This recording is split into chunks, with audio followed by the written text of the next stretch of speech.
What's up, Swolgers?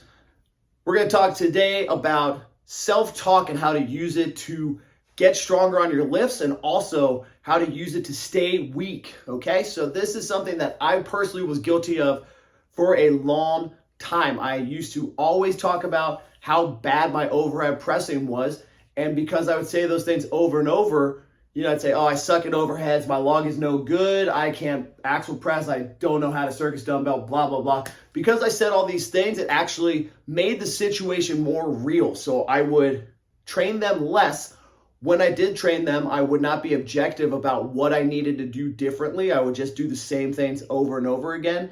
And that was no good. So I do things like just throw more volume at it. I would throw more speed work at it, this and that, when in reality, I needed many, many steps back to completely overhaul, change my structure, technique, positions, blah, blah, blah. So what actually changed? How was I able to, change that around? First, it really all started with my self-talk.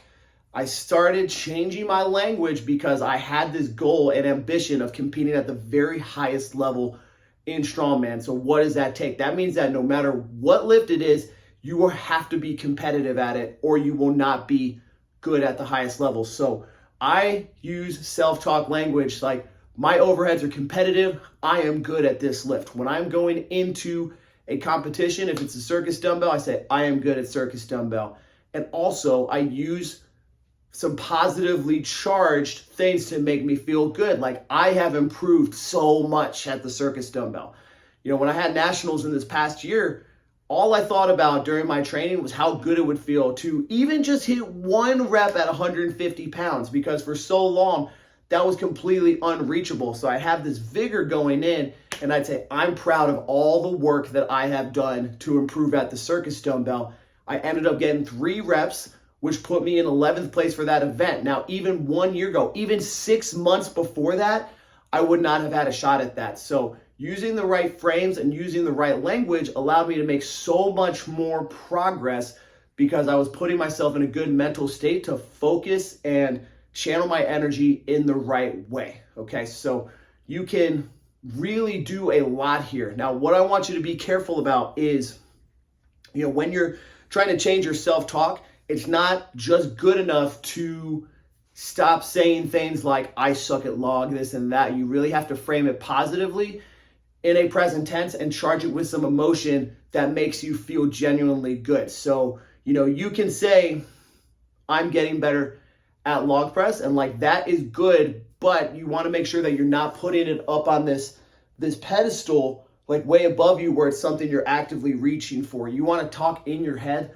like you have it and you are that right now, because what ends up happening is you could kind of have this subconscious belief in your head where it's still way above you, and that is not going to allow you to embody the qualities of somebody who is actually good at that thing if you're thinking that it's still up above you in this thing that's slightly out of reach. I've heard people say to me that, oh, my log is this white whale that I'm chasing. You got to cut that out immediately and start thinking about it in a better way, because what happens is if you start using talk like, I'm so proud of how much I've improved at this lift, I'm so proud of, how hard I've worked, it's going to allow you to, think outside the patterns that you have used unsuccessfully. So for me, when I started changing my self-talk around these things, I started to look at people who were really good at the things that I wanted to improve, and I tried to, take some notes and figure out well, what are they doing differently? What's going on? I finally kind of got my head out of my ass and looked at it in a completely different light. What I ended up really figuring out though is these guys, this is actually Nikolai Myers and Narimu Ahapin, if I say that wrong, sorry brother, but axle world record and circus dumbbell world record, 2 things that I was lacking on severely. I actually found out that they had the same coach, so I said, I'm gonna hire that guy.